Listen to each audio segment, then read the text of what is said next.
दर्शकों नमस्कार, आप सभी का स्वागत है।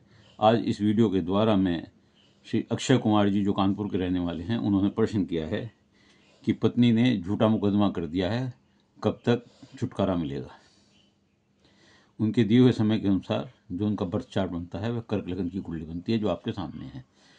स्थिति इस प्रकार है कि लगन में सूर्य बुध शुक्र हैं, दूसरे भाव में गुरु चंद्रमा है, छठे भाव में राहु है, सप्तम भाव में शनि है, 11वें भाव में मंगल है तथा 12वें भाव में केतु है।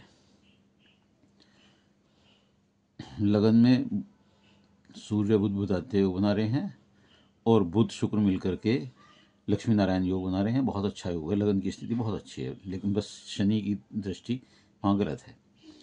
इसी प्रकार गुरु चांदनी योग दूसरे भाव में बना हुआ है। तो अब मैं इसका विश्लेषण करने की कोशिश करता हूँ। कर्क लगन की कुंडली है, कर्क लगन के व्यक्ति बहुत, और उसमें शुक्र और सूर्य बैठे हुए हैं, तो कर्क लगन के व्यक्ति का व्यक्तित्व बहुत आकर्षक होता है, सुंदर होता है, बहुत भावुक होते हैं, सबका बहुत ख्याल रखते हैं, अच्छे मनोवृत्ति के लोग होते हैं, सबको बहुत ज़रूरत से ज़्यादा रेस्पॉन्स देने वाले, आदर करने वाले होते हैं, लेकिन बदले में इन्हें वो रेस्पॉन्स नहीं मिलता जितना ये चाहते हैं, जिस वजह से ये थोड़ा खिन से महसूस करते हैं। लगन का स्वामी चंद्रमा दूसरे भाव में बैठा हुआ है, कुटुंब स्थान में, धन स्थान में, और गुरु के साथ बैठकर गुरु चांदनी योग बना रहा है। ये अच्छा योग है। चंद्रमा के कारण आपका गला अक्सर मौसम बदलने पर खराब हो जाता होगा, या खट्टा मीठा खाने पर निश्चित तौर से आपके गले में इन्फेक्शन होता होगा। गुरु के कारण बाल, दांत, कान, गले, आँख की परेशानी भी हो सकती है। बाल हल्के हो सकते हैं या कुछ सफ़ेद हो सकते हैं, या कोई किसी और प्रकार की परेशानी इन बीमारियों में हो सकती है जो मैंने बताया गले से ऊपर की। चंद्रमा आपको धनवान योग बनाता है। गुरु चांदनी योग अपने आप में एक अच्छा योग है। लगन में सूर्य बैठे हुए हैं, जो कि आप ये देखिए कि द्वितीय भाव के स्वामी होकर लगन में हैं, और लगन का स्वामी द्वितीय भाव में। अनन्य ग्रह परिवर्तन योग है, बड़ा अच्छा योग है। ऐसे लोगों को भी धन की कमी महसूस नहीं होती। ये सूर्य लगन में बुध के साथ बैठकर बुधादित्य योग बनाते हैं, तथा शुक्र और बुध भी लक्ष्मी नारायण योग बना रहे हैं, बहुत उत्तम है। लेकिन लगन पर लगन में सूर्य और शुक्र भी बैठे हुए हैं, जो शुक्रादित्य योग बनाते हैं, लेकिन ये योग गृहस्थ जीवन के लिए, पारिवारिक दाम्पत्य जीवन के लिए शुभ नहीं है, वैवाहिक जीवन के लिए अच्छा नहीं माना जाता। इसके अलावा सूर्य यहाँ अहंकार और ईगो देता है। सूर्य की सप्तम दृष्टि यहाँ से पत्नी स्थान पर पड़ती है, जो शनि का घर है, तथा शनि ग्रह सप्तम का स्वामी शनि है, जो अपनी राशि में बैठा हुआ, जो अष्टम भाव है उससे संबंधित है, उसका स्वामी वही है, और वह पत्नी स्थान में सप्तम भाव में बैठा हुआ है, जो विवाह में देरी भी करता है, विलंब करता है, संबंधों में कटुता लाता है, असहयोग लाता है, दूरियां बनाता है।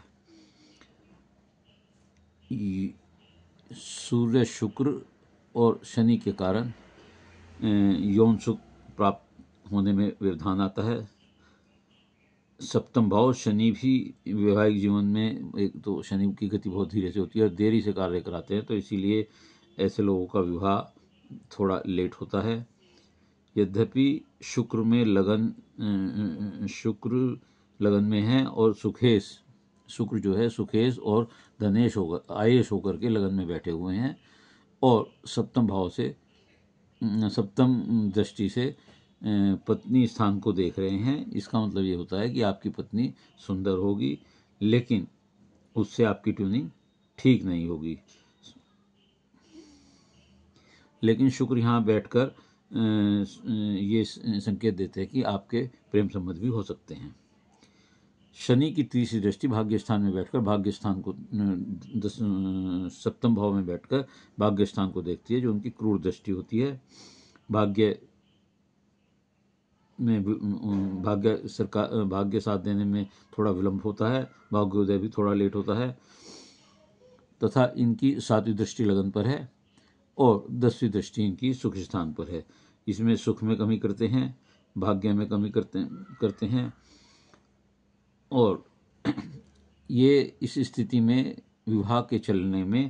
विवाह चलना थोड़ा दुर्लभ हो जाता है। बहुत प्रयत्नों के बाद ही विवाह दाम्पत्य जीवन चल पाए, ये संभव हो सकता है।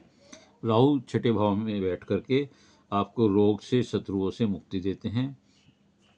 तनाव और अज्ञात भय जरूर रहता है, भ्रम की स्थिति बनी रहती है, लेकिन यहाँ राहु आपको किसी भी मुकदमे, जो आपका सवाल है कि उससे कब छुटकारा मिलेगा, राहु आपको मुकदमे में विजयी देगा, परेशानियों का हल निकालेगा।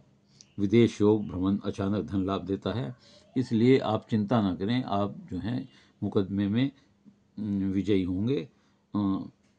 केतु 12वें भाव में बैठ करके आध्यात्मिक की तरफ और अंतर्मुखी बना देता है, भावुक बना देता है, विनम्र बनाता है और एकांतवास आदमी हो जाता है, कभी कभी अज्ञातवास में चला जाता है। तो ऐसी स्थिति में आपको विशेष ध्यान रखना चाहिए केतु का। कहीं जबरदस्ती कोई रोक भी सकता है या हॉस्पिटलाइज भी करा सकता है केतु यहाँ बैठ करके। तो इसके लिए आपको गणपति जी का पूजा करें, दुबड़ा चढ़ाएं और काले सफ़ेद कुत्ते को दूध या रोटी दें, इससे आपको लाभ होगा। मंगल 11वें भाव में बैठ करके आप में स्वभाव में उग्रता देता है, मेहनती बनाता है, आशावादी बनाता है, धन लाभ देता है, बुद्धि चातुर्य देता है। शिक्षा यहाँ से बैठ करके शिक्षा भाव को, संतान भाव को देखता है, तो बड़ा अच्छा है नौकरी के हिसाब से भी, क्योंकि मंगल जो है पंचमेश होकर के और दशमेश होकर के आमदनी के भाव में बैठा है, तो ये भी अपने आप में ठीक है, ऐसी कोई बात नहीं है।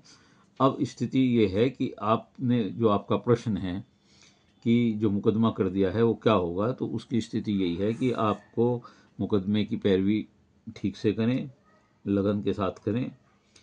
और शनि क्योंकि धीमी गति से होता है और लगभग 36 साल तक वह आपको फल नहीं मिलने देता, व्यवधान करता है, तथा केतु 34वें साल के बाद फल दिलाता है। तो ऐसी स्थिति में मैं समझता हूँ कि 34वें साल से लेकर आपके 36वें साल के बीच में आपको उससे छुटकारा मिल जाएगा या मुकदमे से मुक्ति मिल जाएगी।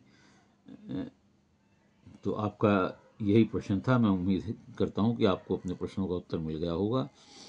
आप उपाय के लिए शनिवार को पीपल पर घी का दीपक चला सकते हैं और सूर्य को जल दे सकते हैं। यदि आप ये कार्य करेंगे तो निश्चित तौर से मैं समझता हूँ कि आपकी समस्याओं का समाधान मिलेगा। यदि आपको वीडियो अच्छी लगी हो तो इसे लाइक करिएगा, शेयर करिएगा और कमेंट्स बॉक्स में जाकर अपने विचार लिखिएगा।